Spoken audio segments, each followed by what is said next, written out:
भगवान शंकर की पूजन श्री राम जी महाराज ने करी, रामेश्वर धाम की स्थापना करी, नल नील, ये बुद्धि, ये विवेक, ये चित्त, ये वृत्ति सब उसी ने दे दी। कहाँ दौड़ रहे हो? तुम्हारे पास में नल नील ऐसे बानर हैं जो राम नाम लिख के छोड़ेंगे, पत्थर का स्पर्श करेंगे और पत्थर तैर जाएंगे। तुम्हारे पास में वो बानर हैं जिनका स्पर्श करते से पत्थर तैर जाएगा। अब जरा विचार करना है आपको और हमको शंकर सुमन शिव महापुराण कथा का।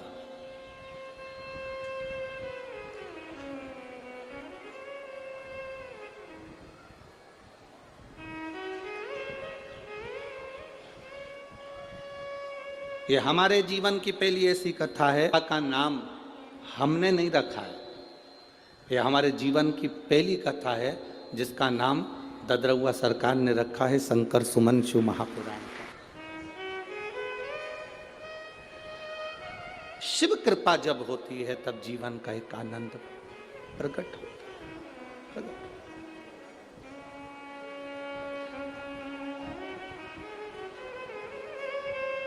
उनकी कृपा बिना कुछ नहीं। तुम्हारे पास में ऐसे बानर हैं जो राम नाम लिखकर छोड़ेंगे, पत्थर का स्पर्श कर कर छोड़ेंगे और पत्थर तैर जाएगा। तुम्हारे पास में है।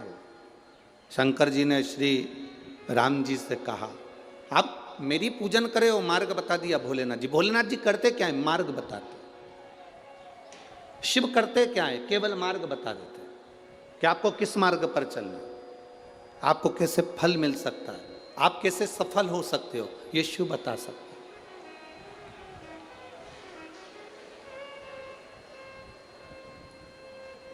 अब राम जी ने नल नील को बुलाया कि तुम्हारे पास में कोई ऐसी विद्या है। वो विद्या तुम्हें श्राप लगा था क्योंकि तुम संतों के सामान को पानी में फेंक देते थे, वो डूब जाता था, तो संतों ने कह दिया जो भी चीज फेंकेंगे वो तैर जाएगा। कभी कभी श्राप भी दुआ का काम कर जाता है, श्राप भी आशीर्वाद का काम कर जाता है। आप में से कितनी माताएं बैठी होंगी, आप में से कितनी बहुएं बैठी होंगी, और आप में से कितने लोग आस्था चैनल पर कथा सुन रहे होंगे, फेसबुक यूट्यूब पर कथा सुन रहे होंगे, जिनके घर के माँ बाप उनको गाली बके होंगे। सास 24 घंटा बहुओं को कोसी भी होगी, गाली भी दी होगी, अपशब्द भी कहे होंगे, ताने भी दिए होंगे, पर कभी भविष्य पुराण को उठाकर पढ़ना। उस भविष्य पुराण में एक बात लिखी हुई है। आप अगर गीता प्रेस गोरखपुर की भविष्य पुराण पढ़ेंगे तो उसके 36वें नंबर के पृष्ठ को आप पढ़ सकते हो। भविष्य पुराण के अंतर्गत वर्णन किया, घर के बुजुर्ग, घर की माता, घर के पिता अगर क्रोध में आकर अपने बच्चे को, अपनी बहू को, अपने बेटे को, अपने पोते को, अपनी पोती को गाली भी दे देते हैं, अपशब्द भी कह देते हैं, तो घर के बुजुर्ग के मुख से निकली हुई गाली भी आशीर्वाद का काम कर जाती है और उसका कल्याण कर देती है।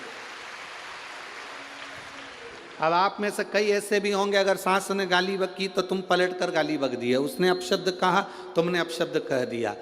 जरा विचार करिए, द्रौपदी के सोते हुए 5 पुत्रों का वध कर दिया था अश्वत्थामा ने, और द्रौपदी के सोते हुए 5 पुत्रों का वध जब अश्वत्थामा ने करा तो भीम ने पकड़कर द्रौपदी के सामने अश्वत्थामा को खड़ा कर दिया, और भीम ने द्रौपदी के हाथ में तलवार देकर कहा, ले द्रौपदी इस अश्वत्थामा का सिर काट दे।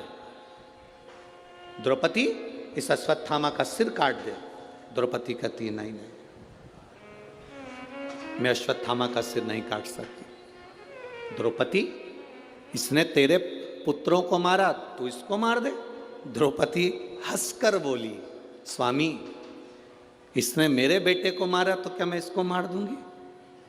कोई कुत्ता, कोई श्वान हमको काटेगा तो हम क्या कुत्ते को काट लेंगे? इधर होता है क्या ऐसा? जम के तो बोलो। नहीं, कुत्ता हमें काटेगा तो हम कुत्ते को नहीं काटते। सांप हमें काटेगा तो हम सांप को नहीं काटते। जब कुत्ता हमें काटा तो हम कुत्ते को नहीं काटते, सांप हमें काटे तो हम सांप को नहीं काटते, बल्कि हम उपचार कराते हैं। इंजेक्शन लगवाते हैं, दवाई गोली लेते हैं, पर हम उसे काटते नहीं हैं। उसी तरह जब घर के बड़े, सास हो, ससुर हो, बड़े हो घर के, वो तुम्हें अपशब्द कहें, गाली दें, आड़ा टेढ़ा कहें, तो हम पलट कर क्यों गाली दें, हम पलट के क्यों जवाब दें? तो ये तो वही हाल हो गया ना कि कुत्ता हमें काटा और हम कुत्ते को काट गए, सांप हमें काटा और हम सांप को काट गए। ना ना, शिव महापुराण की कथा कहती है ये सब दूर हटो।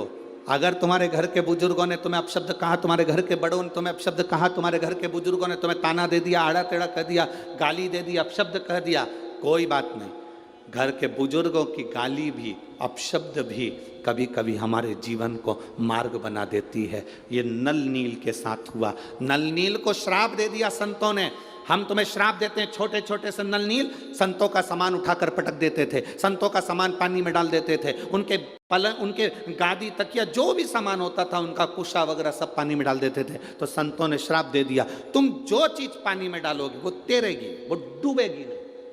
अब उनका श्राप आशीर्वाद हो गया, राम जी के लिए उनका श्राप आशीर्वाद हो गया। और आशीर्वाद यह हो गया कि वो राम नाम लिखे पत्थर फेंके गए और वो तैरने लगे। वो तैर रहा है, अब पत्थर तैरना चालू हो गए, पुल बन गया।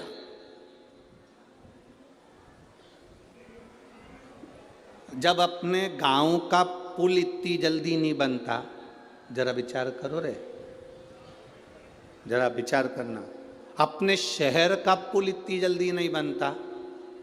लोग मंच पर आकर माइक पकड़ पकड़ कर जरूर कह देते हैं, तो किसी ने कहा नेताजी ये वाला पुल बना दो, बस बन जाएगा। नेताजी ये पुल बना दो, बन जाएगा। नेताजी ये पुल बना दो, बन जाएगा।